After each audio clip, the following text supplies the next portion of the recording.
nessa noite, eu quero conversar com vocês a partir do tema turbulências. E para isso nós vamos ler a palavra sagrada de Deus. Primeiro livro dos Reis, capítulo 19, irmãos. E nós vamos ler os versos 1 a 18. Primeiro Reis 19, 1 a 18. Palavra do Senhor. Nossa total reverência para a leitura bíblica, não é? Mesmo estando assim assentados, mas total reverência. Tinha um pastor que ele dizia: a reverência tamanha que a gente escute o barulho do silêncio. Olha que coisa bonita, não é? Se a gente se aquietar para a gente ouvir a leitura da palavra sagrada de Deus. Vamos ouvir e vamos ler a palavra bendita. Diz assim a Bíblia Sagrada: Acabe contou a Jezabel tudo quanto Elias havia feito e como matara pela espada todos os profetas. Então Jezabel mandou um mensageiro dizer a Elias: que os deuses me castiguem, se até amanhã a estas horas eu não houver feito com a tua vida como fizeste a deles. Quando ele ouviu isso, fugiu para salvar a própria vida. Chegando a Berseba, que pertence a Judá, deixou ali o seu servo. Mas ele entrou pelo deserto, caminho de um dia, sentou-se debaixo de um arbusto e pediu para si a morte, dizendo: já basta, ó Senhor, toma agora a minha vida, pois não sou melhor que meus pais. E deitado debaixo do arbusto, adormeceu. Então um anjo o tocou e lhe disse: levanta-te e come. Ele olhou e à sua cabeceira havia um pão assado nas brasas e uma vasilha de água. Tendo comido e bebido, voltou a se deitar. O anjo do Senhor veio pela segunda vez, tocou-o e lhe disse: levanta-te e come, porque a viagem será muito longa. Ele se levantou, comeu e bebeu. Com a força desse alimento, caminhou 40 dias e 40 noites até Horebe, o monte de Deus. Ali entrou numa caverna, onde passou a noite. Então veio-lhe a palavra do Senhor, dizendo: Elias, que fazes aqui?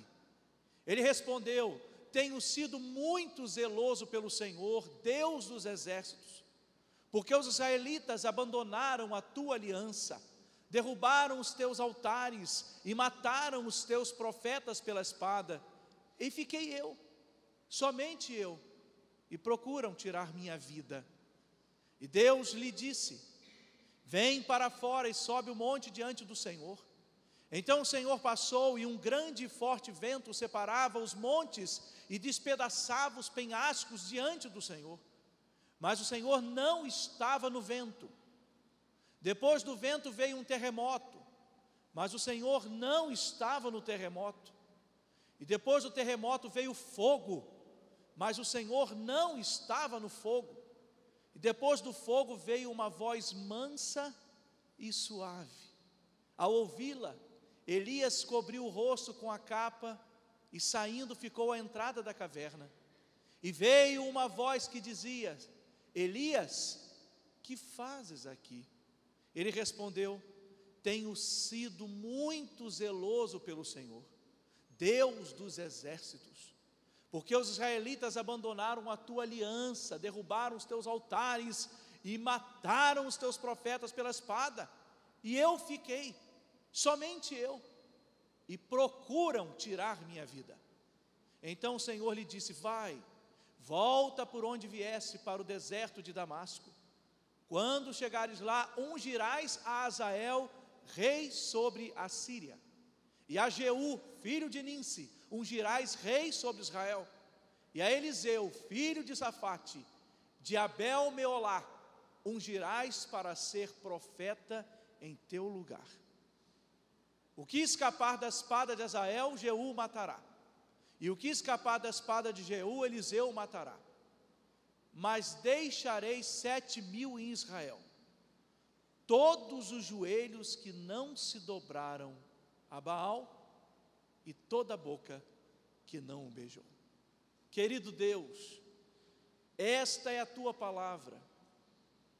Eu clamo que o Senhor tenha misericórdia de mim e me ajude a pregar. E tenha misericórdia de todos nós e nos ajude a receber a tua palavra. Nós oramos em nome de Jesus. Amém. Meus irmãos, turbulências. Nossa família fez uma viagem em julho, nas férias de julho. E antes do avião decolar, é muito comum as pessoas que trabalham no avião, os comissários de bordo, eles sempre repetem as mesmas orientações para a gente voar tranquilo. E aí eles vão dizendo um monte de coisa. Quem já viajou no avião, de avião, sabe disso. Em caso de despressurização da cabine, você fala, meu Deus, não pode ter isso de jeito nenhum, né? Mas em caso de despressurização da cabine, máscaras de oxigênio cairão diante de você, e aí ele manda que você coloque uma, depois atenda as crianças ou outras pessoas necessitadas. Depois ele vai dar a seguinte orientação, a gente vai ficando nervoso nessa hora, que os assentos são flutuantes. Falei, para quê? Ele diz assim, em caso de pouso na água. Tá bom, não tem problema. E vai assim por diante. A gente recebe um monte de recomendações.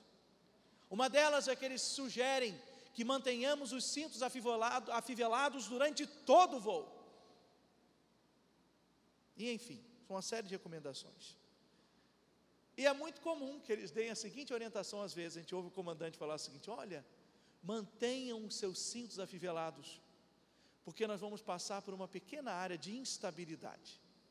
A área de instabilidade, irmãos, é turbulência. Mas a gente estava viajando bem, muito bem. Era um avião que tinha 3 poltronas e 3 do outro lado, 3, então as 3 centrais estava a Thaís, a Luísa, a Elisa, e aí eu estava na outra seguinte, depois do corredor.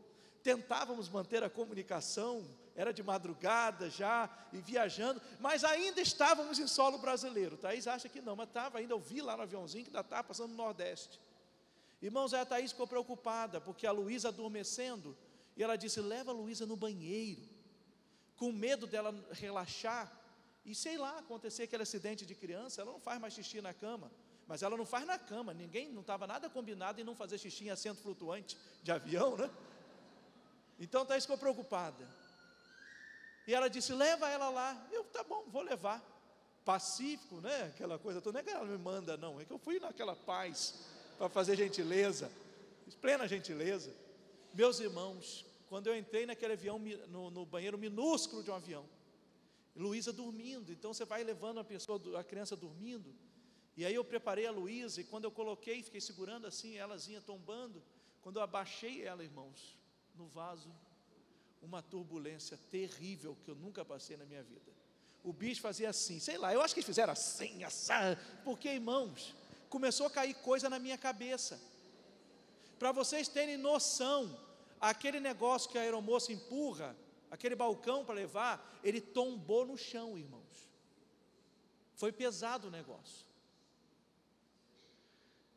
Tadinha da Luísa. Sabe, irmãos, a essa altura eu acho que ela nem fez xixi, mas eu dei por vencido, botei a roupinha nela e saí cheio de pose. Eu agarrei a minha filha, irmãos, para nada cair sobre ela, sabe? Só a minha reação, eu segurei a minha filha. Mas a turbulência aconteceu.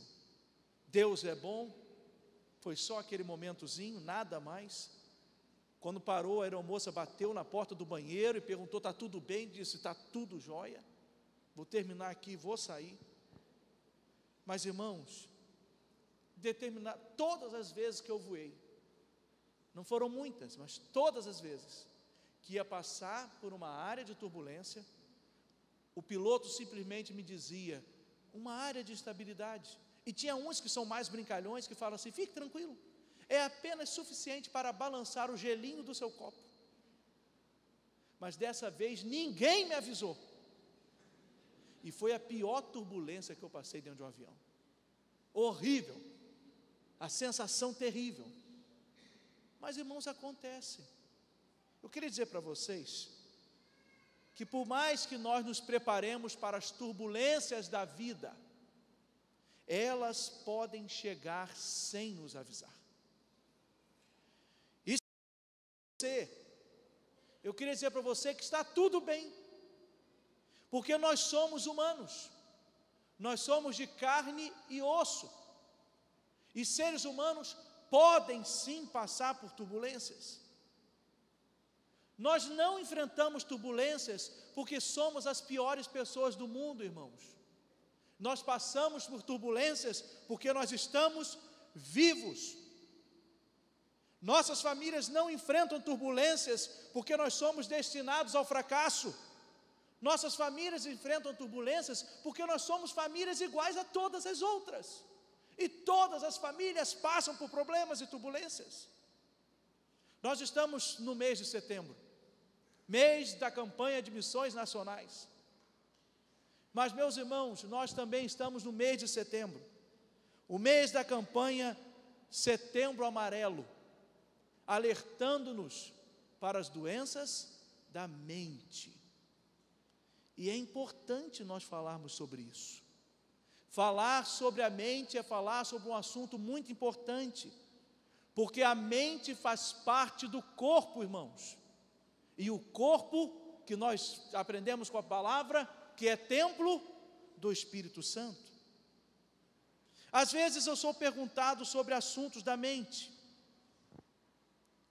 E eu fico, irmãos, extremamente triste quando vejo alguém carregando o peso de se achar menos servo de Deus, por exemplo, por estar enfrentando depressão. Dói meu coração quando alguém se acha assim: eu não sou servo de Deus, pastor, porque eu estou com depressão. Meu irmão, deixa eu dizer para você, você está passando por uma turbulência, uma doença como outra qualquer. Você é sim servo de Deus. E se outro pastor te disse que você não é crente por causa da depressão, é porque eu descobri que você está visitando outras igrejas, porque o seu nunca falou isso para você. Você é gente, você tem mente, você tem coração, você pode também ficar doente. Trate a sua depressão, claro, mas você é servo de Deus. Ele ama você, Ele vai te ajudar, mas por favor, não se julgue menos cristão por estar com problema na sua mente. Eu conheci pastores extraordinários que faleceram de câncer. Vou citar 2 deles hoje aqui. Eu conheci o pastor Mauro Israel Moreira. Quem é de São Gonçalo sabe o valor desse homem de Deus. Aliás, quem conheceu, ouviu falar sobre ele, independente de onde seja. O pastor Mauro Israel faleceu de câncer. Eu conheci o pastor Edelto Barreto Antunes, de Petrópolis. Um baita pastor, um dos mais extraordinários pastores que já conheci na minha vida, e faleceu de câncer. Eu pergunto a vocês, Mauro Israel e Edelto Antunes estavam em pecado? Eles foram abandonados por Deus? Deus não queria saber deles? Eles tiveram uma doença, irmãos, e faleceram lamentavelmente. Mas foi fruto de pecado? Não, irmãos, não foi pecado, foi uma doença, foi uma fatalidade. Servos de Deus podem ter câncer, servos de Deus podem ter dor na coluna, servos de Deus podem ter diabetes, servos de Deus podem ter artrite, servos de Deus podem ter artrose, servos de Deus podem ter problema de coração, servos de Deus também podem ter depressão, porque é gente, pode acontecer, e nós não podemos dividir, irmãos. É doença de Deus de pescoço para baixo, é cura, e de pescoço para cima não é. A gente precisa cuidar do corpo integralmente. Eu fico triste quando a gente vê pessoas que maltratam as outras, com o discurso: servo de Deus não pode sofrer, então você está em pecado. Está sofrendo? É porque você está em pecado. Está sofrendo? É porque alguma geração anterior fez alguma coisa. Não! Você está sofrendo, meu irmão, é porque você está vivo. E no mundo tereis o que, irmãos? Aflições. Não carregue um peso da religião sobre você pesando em você, que se você tem algum problema, é porque você está sendo castigado por Deus. Meu irmão, a gente entende muito bem as consequências das nossas escolhas, mas você é servo de Deus, você é filho de Deus, você passa a sua luta, você também é vivo, e como vivo você pode sofrer. Tomar remédio não é falta de fé, irmãos, não é. Tomar remédio é também reconhecer que Deus domina a ciência, e que Ele fez tudo para o nosso bem. Ou nós vamos deixar dizer que a ciência é do diabo? Claro que não, tudo é de Deus. Deus ama os cientistas, por isso Ele deu capacidade de termos cientistas. Há algumas pessoas que se interessam em fazer divórcio entre fé e ciência. Crente não, porque na ciência é obra das mãos de Deus. Meus irmãos, eu acho que escrevi isso recentemente numa pastoral. Antigamente, quantas pessoas ficaram cegas por causa de catarata? E hoje, irmãos, praticamente não se fala mais de cegueira por catarata. Por quê, irmãos? Porque Deus, que é dono da ciência, permitiu que a ciência evoluísse. E os médicos estudaram, os cientistas, e Deus deu para a gente essa bênção. Então, se você precisa tomar um medicamento, tome o seu medicamento. E agradeça a Deus pela ciência. Um irresponsável declarou para uma pessoa certa vez que ela estava liberta do remédio. Deu uma palavra irresponsavelmente sobre a vida daquela pessoa. Ela parou de tomar os medicamentos, a coisa desandou, prejudicou a família dela e terminou em suicídio. Por uma palavra irresponsável. Uma pessoa que diz para outra, como um jargão de fé, que ela deve deixar o remédio porque ela está curada, sem ter tido a responsabilidade de que Deus tenha dito isso a ele, mas fez na irresponsabilidade. Uma pessoa dessa, irmãos, com toda a sinceridade, deveria ser presa. Não se usa a fé como um método de opressão dos seres humanos. Você é valioso, irmão, você é precioso, mas você precisa se cuidar. A ciência é serva de Deus. A caneta que controla o mundo, irmãos, é de Deus. É de Deus, é do Senhor. Deus vai te dar sabedoria, mas não desista da sua vida. Não desista de lutar pela sua vida. Não entregue os pontos. E uma das formas mais tristes de alguém entregar os pontos é quando não aceita se tratar, porque é servo de Deus. Tinha que ser o contrário. Eu sou servo de Deus, eu sou o primeiro a aceitar me tratar. Deus deu tanta coisa para a gente, tantos recursos, tantas bênçãos. Deus não nos impedirá de usar essas bênçãos. É soberba negar-se a tratamento, porque você não está reconhecendo que Deus é dono da ciência. É Ele que manda, é Ele que corrige tudo, é Ele que dá sabedoria ao ser humano. Meus irmãos, e por que eu estou dizendo isso? Porque eu estou diante de Elias nessa noite. O que dizer de Elias, irmãos?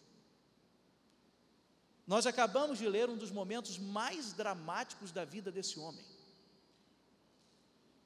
Elias foi vitorioso no Monte Carmelo, vocês se lembram? Os 450 profetas de Baal. Elias viu uma coisa maravilhosa, irmãos. Elias, de forma ousada, ele chega e desafia: eu vou desafiar os profetas de Baal agora, vou mostrar que Deus é Deus de Israel. Então ele subiu no Monte Carmelo, porque o Monte Carmelo é a casa de Baal, segundo os que criam nessa divindade pagã. É casa de Baal, então vamos na casa dela. Baal é Deus do fogo.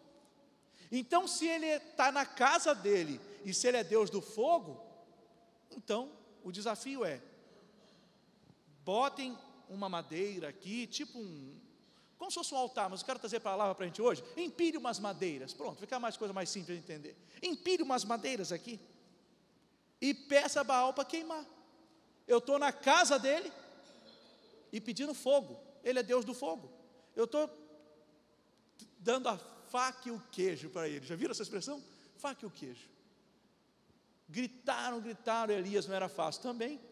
Diz assim: grita mais alto, que pode ser que ele esteja viajando e esteja com dificuldade de ouvir.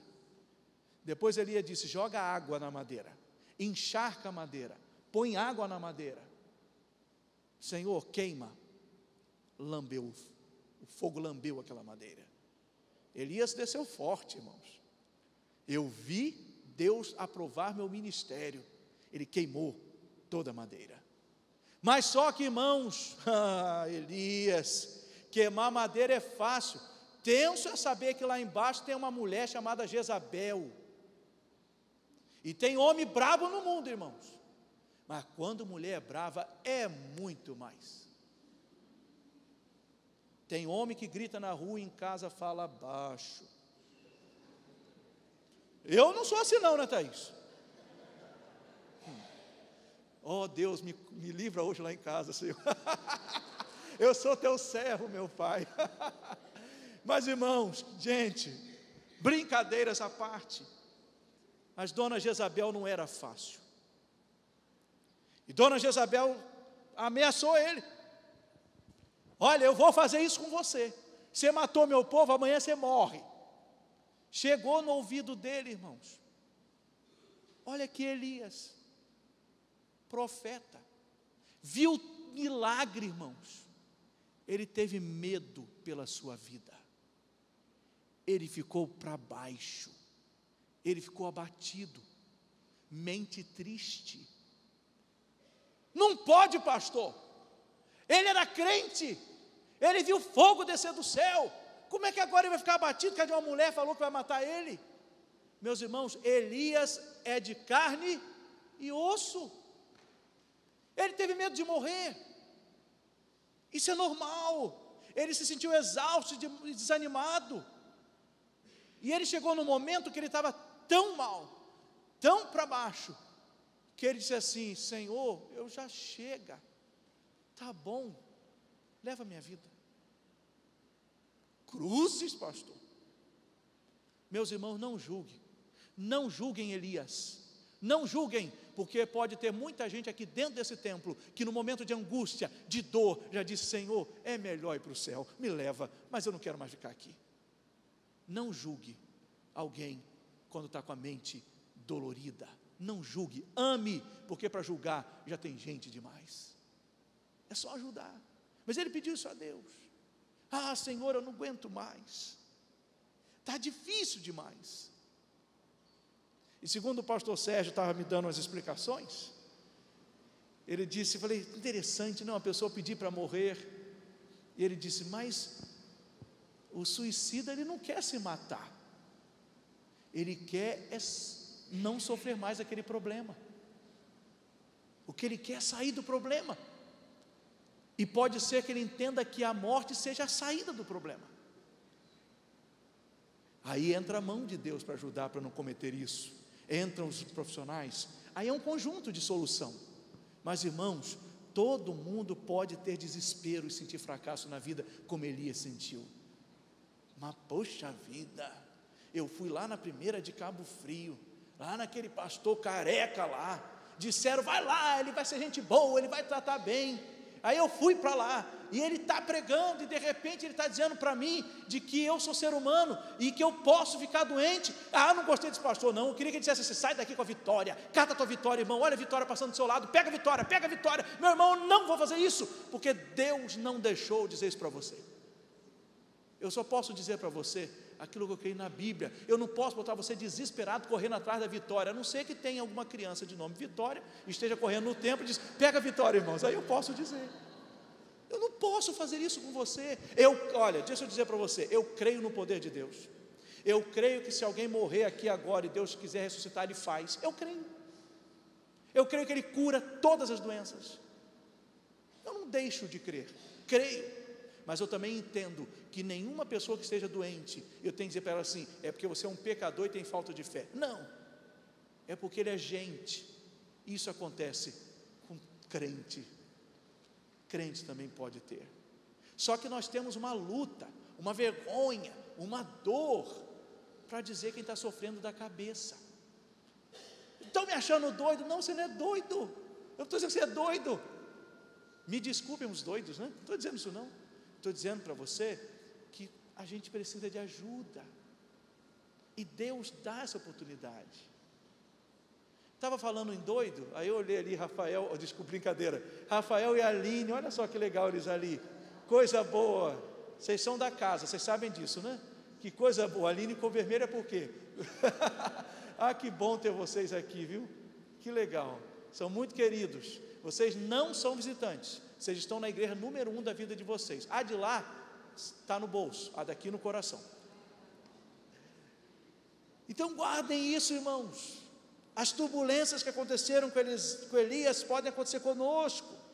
E Deus tirou ele da caverna, mas ele foi para dentro de uma caverna. Existem momentos quando entramos em cavernas, irmãos. E eu quero dizer a você que Elias não estava em pecado. Ele estava sentindo coisa difícil na sua mente, porque Jezabel não era fácil. Elias não estava em pecado. Não, ele é profeta. Deus o honrou. Vocês viram no Carmelo Deus honrando esse homem? Não é pecado. Não, é gente. Elias é gente. Deixa eu fazer a aplicação. 3 aplicações, porque o sermão não precisa demorar. Não é por muito falar que seremos ouvidos. Primeira aplicação: todos podem passar pela experiência da caverna. Todos. Não, pastor, só crente fraco vai para a caverna. Não, Elias era mais forte que a gente junto, hein? Elias é a representação linda dos profetas de Deus. Moisés a lei, Elias os profetas. E Elias precisou entrar na caverna. Pastor, Jezabel, demônio, não sei, mas que a bicha era uma peste, e era. E aí você pode também ter suas experiências de dor. Não Jezabel uma mulher, mas Jezabel uma situação. Quem não pode enfrentar uma situação difícil? A mente pode cansar, irmãos. A dor pode sufocar e o medo pode aparecer. Olha, a gente pensa que não, mas como é bom os intervalos na vida. Às vezes você pensa assim: nossa, eu brinco com o pessoal sobre futebol, né? Eu brinco com eles. Mas vocês acreditam que às vezes o fato de você parar de ver um jogo de futebol, um esporte, você dá um intervalo para a sua mente descansar? Tem dia que não dá certo não. Hoje me deu uma dor de cabeça, não sei porquê. Mas irmãos, às vezes você precisa de um intervalo. Você precisa de um momento assim. Isso acontece com a gente. Meu irmão, se você está passando por um momento de caverna, a sua igreja não vai te julgar. Guarde isso.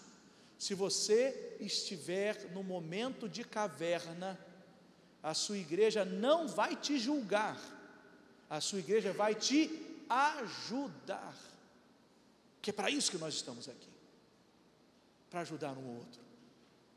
Segunda aplicação: um propósito pode nos ajudar a sair da caverna. Sabe, Elias não tinha força não, mas Deus já sabia. Elias, sai daí, você vai descer, você vai ungir Azael rei. É isso, você tem que ter propósito. Deus põe propósitos na nossa vida, irmãos, para a gente sair da caverna. Ele ajuda a gente até nisso. Quando a gente encontra um propósito, como isso faz bem? Vou contar para vocês a experiência de um irmão, que ele perdeu a sua filha novinha, a sua filha mais nova. Ela faleceu. E ele ficou muito mal. E ele entrou numa caverna. Só que no caso dele, a caverna foi o quarto dele. Ele não saía mais do quarto, não deixava as pessoas entrarem, não queria se alimentar, não cortou o cabelo, não fez barba, não queria tomar banho, ele não queria nada. Ele ficou dias, eu não estou lembrando muito do tempo, mas eu acho que passou do mês. As pessoas falaram: ele vai morrer. Era desesperador. Mas um dia ele saiu do quarto, de banho tomado, barba feita, bonitinho, cheiroso. E aí todo mundo se assustou com aquele irmão. Sabe o que aconteceu? Deus teve misericórdia dele e lembrou a ele uma coisa que aconteceu. Dias antes da sua filha falecer, ele estava vendo o repórter e no noticiário mostrou uma situação de um local muito pobre no Ceará, uma região, um local chamado Icozinho, que é num local chamado Icó. Então, se é Icózinho, irmãos, eu estive lá, é pobreza extrema, de você ver uma família matar um pássaro para comer. E então, naquele momento ali, ele se lembrou que a filha viu com ele, e a filha disse assim: papai, vamos ajudar essas crianças? Deus fez ele lembrar disso, e ele se levantou e disse: quem quiser ir comigo, vamos embora, mas eu vou começar agora uma campanha para ajudar as crianças de Icózinho. E ele foi, começou essa mobilização e plantou lá o Instituto Vitória, que era o nome da filha. Um propósito tirou aquele homem da caverna.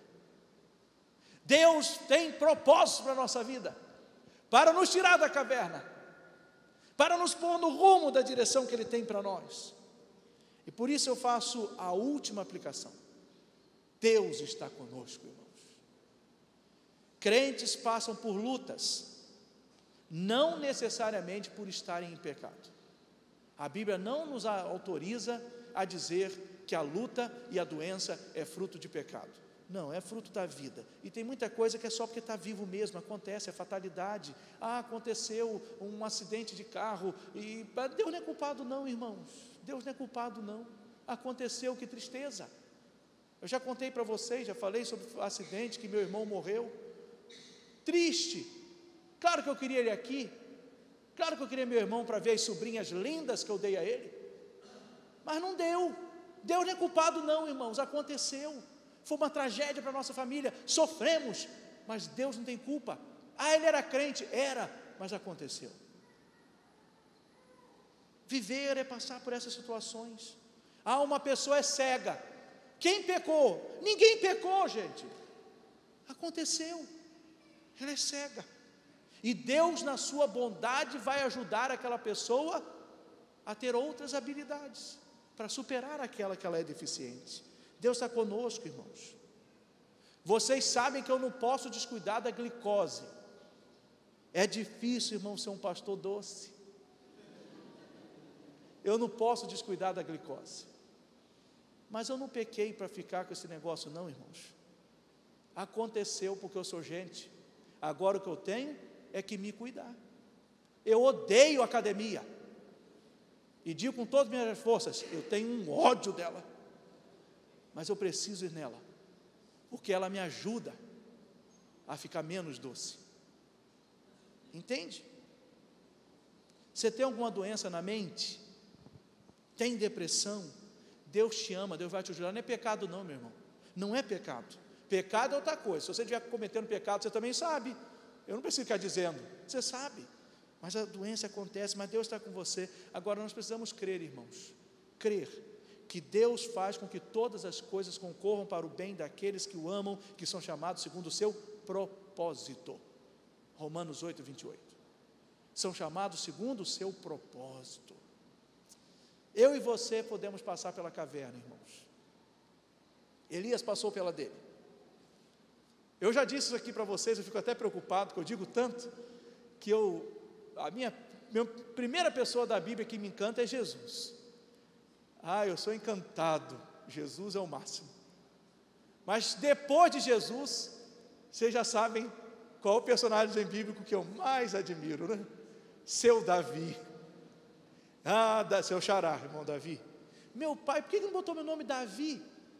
Eu acho que meu pai está lá fora no portão, então depois eu brigo com ele. Por que eu não estou falando Davi? Eu gosto tanto de Davi. Mas Eliudes é mais bonito, desculpa. Davi passou pela caverna também. Sabiam disso?